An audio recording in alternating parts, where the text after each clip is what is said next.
A graça e paz do nosso Senhor e Salvador Jesus Cristo, todos os alunos do Seminário César da Corzo Filho, que Deus possa abençoá-los, que Deus possa estar com cada um de vocês, em seus lares, em suas casas, em suas famílias, que Deus possa estar a cada dia mais abençoando o ministério que Ele confiou em cada um de vocês, em nome de Jesus. Amém? Em nome de Jesus, quero iniciar esse momento de oração, em nome de Jesus. Senhor Deus, querido e amado e maravilhoso Pai, em nome de Jesus, Pai, agora, Senhor, eu clamo a Ti, Pai, nesse dia, Senhor, que nesse momento que estaremos iniciando mais uma aula, que Tu venha abençoar vidas, Tu venha abençoar, Senhor, a vida do Teu filho, da Tua filha, em o nome do Senhor Jesus, Pai. Venha abençoá-los, Senhor, agora. Senhor, em seus lares, onde estiverem assistindo esse vídeo, Senhor, que Deus possa estar falando ao coração, à vida e à mente de cada um. E que, Senhor, Tu me uses como instrumento Teu, não somente para transmitir conteúdos, mas instrumento Teu, Senhor, para abençoar a vida dos Teus filhos e filhas. Em o nome de Jesus, que nada venha, Senhor, para me engrandecer, mas que seja Tu, Senhor, a falar o coração e a mente, a vida do Teu filho e da Tua filha, trazendo instrução, trazendo discernimento, em nome de Jesus. Amém, amém e amém. Hoje nós vamos falar sobre os povos bárbaros. Qual é a relação desses povos bárbaros com o cristianismo, com a evolução da história da igreja na Idade Média? Então, primeiramente, vamos ter que fazer uma definição do que são povos bárbaros. Por que desse nome?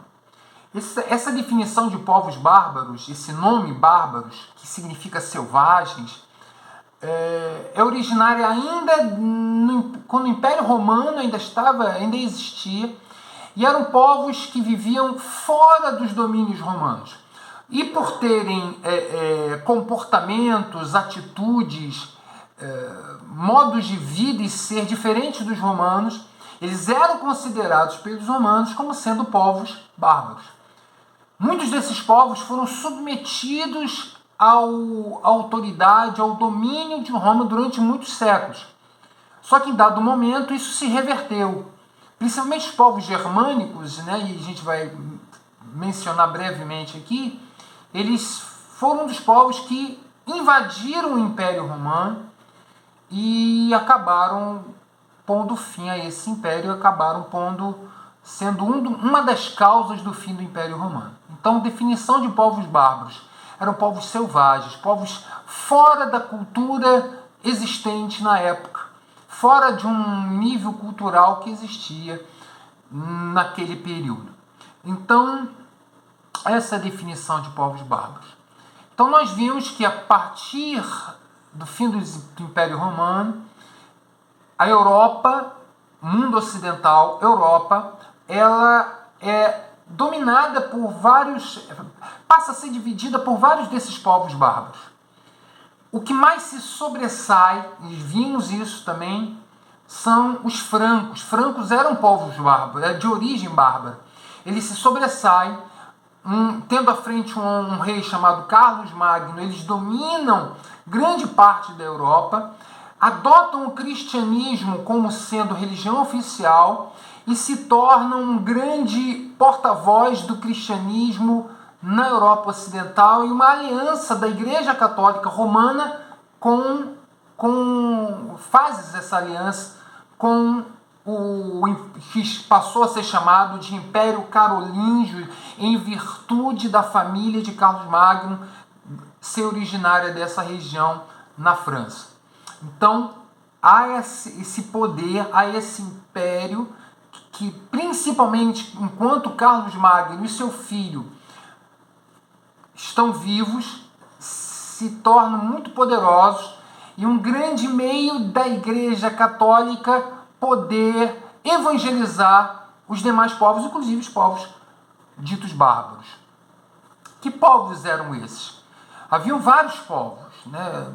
Muitos povos bárbaros, mas nós hoje vamos falar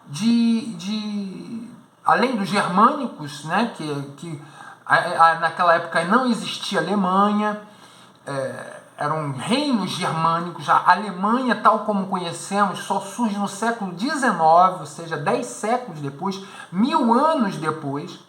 Então, além dos germânicos, existiam mais outros dois grandes povos que vocês, pelo menos um deles, já viu um filme falando sobre eles. Então, os dois grandes, além dos germânicos, os dois grandes principais povos eram os normandos ou escandinavos, região da Escandinávia, o norte da Europa, onde hoje tem a Dinamarca, Suécia, Noruega. E esse povo ficou conhecido, os normandos, a palavra normando ou Normandia, os normandos significam povos do norte, então norte da Europa. Então, o principal, o grande liderança, a grande frente desses povos bárbaros eram os povos vikings, que aí vocês já viram, com certeza viram filmes, até revista em quadrinho, tem falando sobre os vikings, povos da Europa do norte da Europa, e que com o passar do tempo exerceram um grande poder naquela região, não somente naquela região, mas em muitas regiões europeias. O outro grupo eram os magiares. Os magiares, ou como ficaram conhecidos, os húngaros, que mais tarde vão gerar no Império Húngaro, né, um grande poder. Mas vamos falar primeiramente dos vikings ou normandos, é a mesma coisa, vikings ou normandos. Então, no início, esse povo,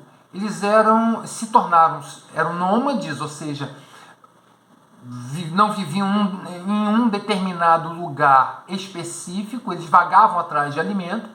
Com o passar do tempo, se tornaram sedentários, ou seja, se fixaram naquela determinada região da Normandia, naquela determinada região ali da Escandinávia. Então eles se estabeleceram, passaram a criar animais, só que perceberam que havia outros meios de recursos, de adquirir recursos, e um desses meios era o comércio com outros povos. Mas aí tiveram a grande sacada, pensaram o seguinte: por que nós temos e construímos barcos poderosos, barcos velozes, barcos que podem percorrer grandes distâncias?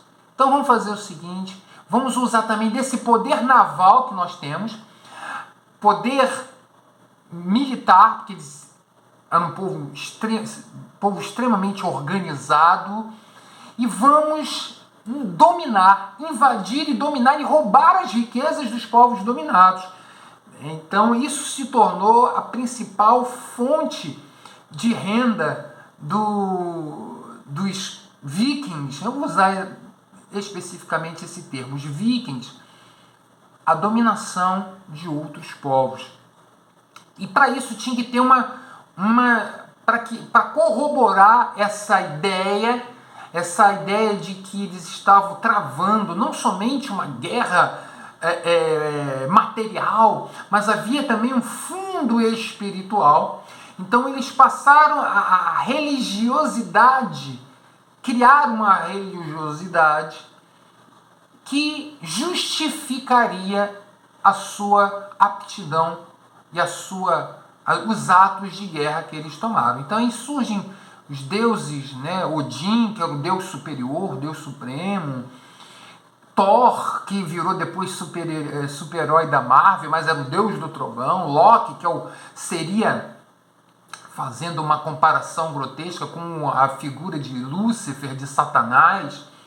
Então eles justificaram. Então eles disseram o seguinte, passaram a defender a seguinte ideia: de que quando um guerreiro morre em campo de batalha, defendendo o seu povo, defendendo a honra do seu povo, seres espirituais, mulheres espirituais, pegariam as almas desses homens mortos em campos de batalha e levariam para o paraíso, que eles chamam de Valhalla. Então, o paraíso deles é o Valhalla. Então, eles têm esse suporte para incentivar aqueles homens a lutarem. Assim como dentro do entendimento do muçulmano, do islamismo e no muçulmano, quando um muçulmano ele morre defendendo a sua fé, na chamada jihad, que é a guerra santa, quando ele morre defendendo a sua fé, ele vai elevado para o paraíso, né, suposto paraíso, onde ali ele se casaria com 70 virgens, olha só. Isso pode parecer piada, mas eles acreditam piamente nisso. E muitos se preparam para isso, para morrer e terem uma vida de prazeres no céu. Né? Viu um nível de dominação ideológica e religiosa que eram e são submetidos até hoje. Então as invasões vikings, e aí vamos voltando ao Império Carolíngio, eles causaram uma desintegração. Isso depois lá do bisneto do Carlos Magno está no poder.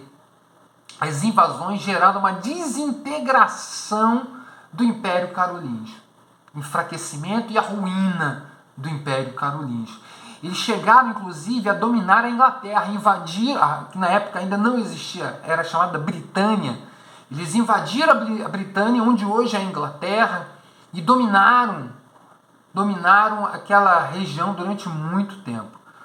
Então eles eram conhecidos pelas suas invasões serem extremamente violentas.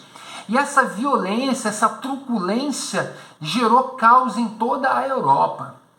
Fez com que a Europa entrasse num ambiente de medo muito grande. É aí que um determinado pensador da época disse que a Europa estava no período das trevas, porque as pessoas eram ainda dominadas pela Igreja Católica, muito dominadas ideologicamente, e por outro lado, com medo das invasões. Muitos com medo iam para o interior, saíam de cidades, esvaziavam cidades e iam se esconder nos chamados feudos, que eram grandes propriedades agrícolas cercadas. Já falamos sobre isso anteriormente. Eram grandes propriedades cercadas de muros altos para evitar, inclusive, a invasão dos vikings. E aí até hoje, quem tiver um dia ir para a Europa, Portugal, você vê muitas dessas cidades que hoje são cidades, mas que no início eram feudos. Você vê toda a muralha ao redor daquela cidade. Então, eram muito violentos. Só que a gente entende, né? A gente tem a percepção que é o Espírito Santo que conduz a igreja. Apesar da violência e da hostilidade dos vikings, eles acabaram se convertendo ao cristianismo. Acabaram se convertendo ao cristianismo, se tornaram cristãos, abandonaram aquela violência no momento que eles estabeleceram-se como um poder dominante, como um império dominante, e eles se converteram ao cristianismo, converteram-se à religião dos povos que haviam dominado, que eram os povos que já existiam, que eram os povos cristãos. Então, hoje, no nosso tempo, não sei se vocês sabem, está ocorrendo o caminho inverso. Os povos do norte da Europa estão abandonando o cristianismo e estão voltando à religião dessa época. Estão voltando a adorar Odin, voltando a adorar Thor, voltando a adorar os deuses pagãos anteriormente. Alguns historiadores e teólogos, eles afirmam que uma das principais causas dessa volta da religiosidade do passado seria a aliança que a igreja e o cristianismo estabeleceu com o poder político. Essa mistura entre poder político e fé e religião acabou gerando um enfraquecimento do cristianismo, porque aí viu-se o cristianismo envolvido em uma série de coisas, porque política é, como já diria um escritor, é a arte de colocar a mão na bosta, né? Desculpe a expressão. Então, esse envolvimento, essa mistura, esse atrelamento em um com o outro acabou gerando.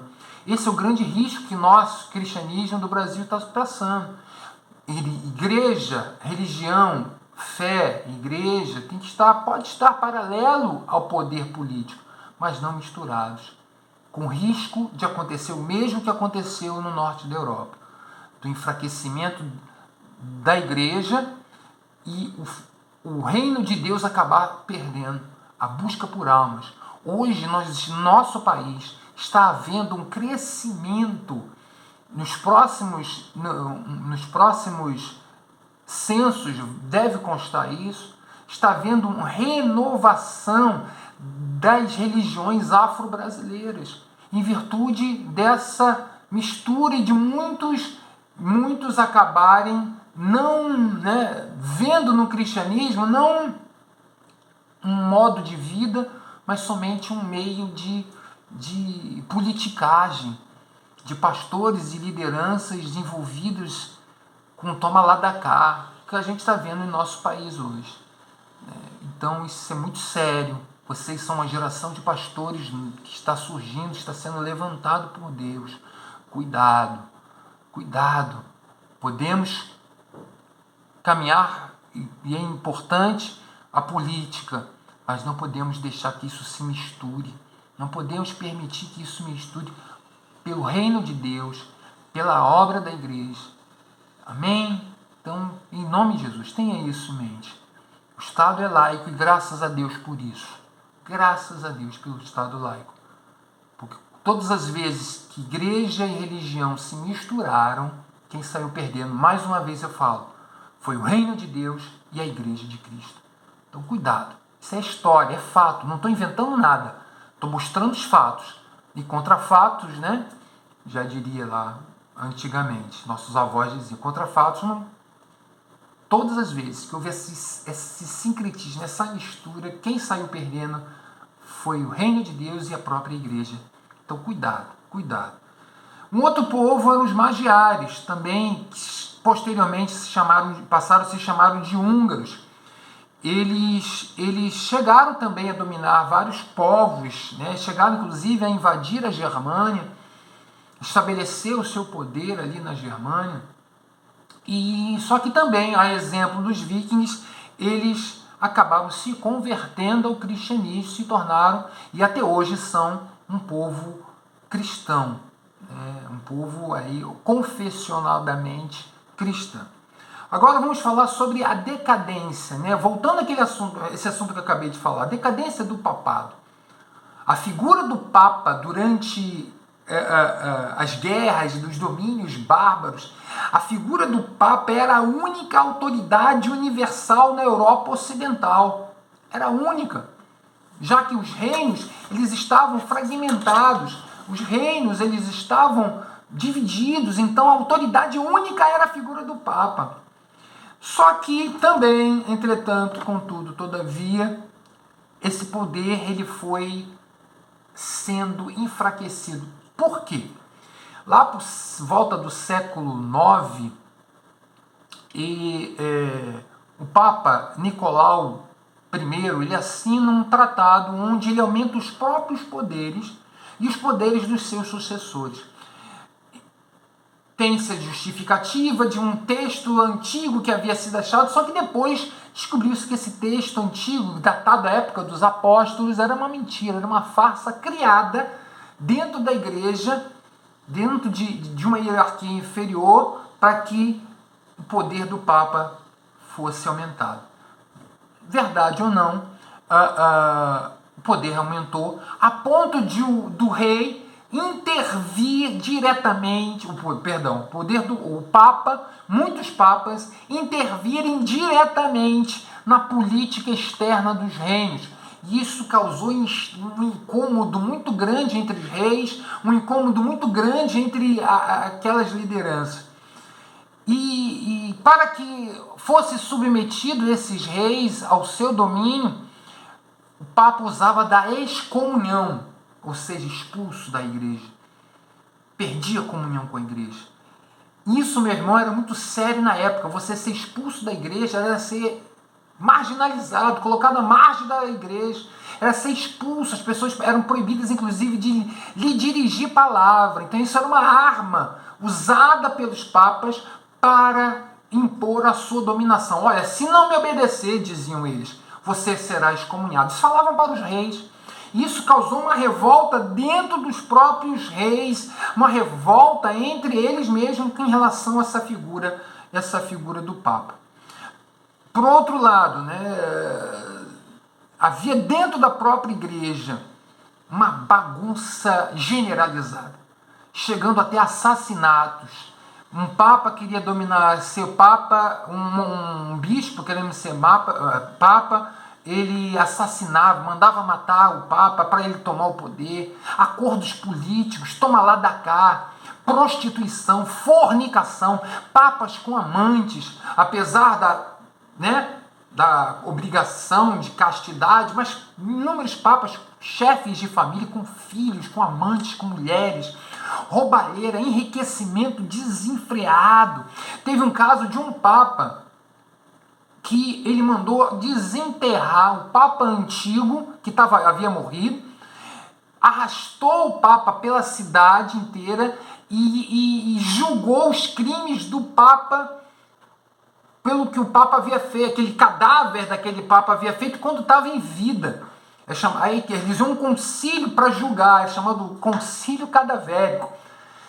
Tamanha era a bagunça, tamanha era o crime que existia, como eu falei, alianças políticas, toma lá da cá com reis, toma lá da cá, era uma bagunça generalizada, como a menor caso ainda é dentro. Hoje, grandes escândalos financeiros estão ligados aos bancos ligados ao Vaticano. Então, havia isso, havia essa desestruturação. Então, todas essas situações elas geraram um desgaste muito grande na figura do Papa e um crescente enfraquecimento dessa figura. As pessoas sérias dentro da Igreja Católica passaram a exigir que os papas houvesse uma reforma, houvesse uma mudança dentro da Igreja Católica, dentro do cristianismo, que era a base, que se entendia como sendo a Igreja Católica como sendo o principal veiculador. Então passou-se a exigir mudança, passou-se a buscar, e isso que a gente vai ver no próximo assunto, na próxima aula. Então, essa bagunça interna da Igreja Católica, aliada à politicagem, aliada a usar o nome de Jesus e o nome do Senhor Deus para práticas horríveis, geraram um grande enfraquecimento da figura do Papa. Isso a gente tem que tomar cuidado também. Temos que vigiar a igreja. Temos que vigiar. Uma das causas também que eu vejo hoje, a igreja também não crescer. Infelizmente, essa demanda não é a palavra, muitas vezes a gente vê coisas horríveis acontecendo dentro da igreja. Bagunça, adultérios, politicagem, dentro da igreja dita cristã e evangélica nos nossos dias. Esse também, infelizmente, tem sido um enfraquecimento, e o fato também da igreja hoje não crescer, não está crescendo como Deus espera. E Deus gostaria que a igreja crescesse. A falta de visão de líderes que usam seus cargos, que buscam títulos para exercer domínios, para exercer o seu autoritarismo. autoridade, lideranças de mais diversas denominações, pintando e bordando, envergonhando o nome do Senhor e o nome da igreja. Temos que ter cuidado. Temos que vigiar. Amém? Que Deus possa te abençoar, meu irmão, minha irmã. Com essa palavra de alerta, eu encerro esse estudo nesse dia. Que Deus te abençoe. Que Deus esteja contigo.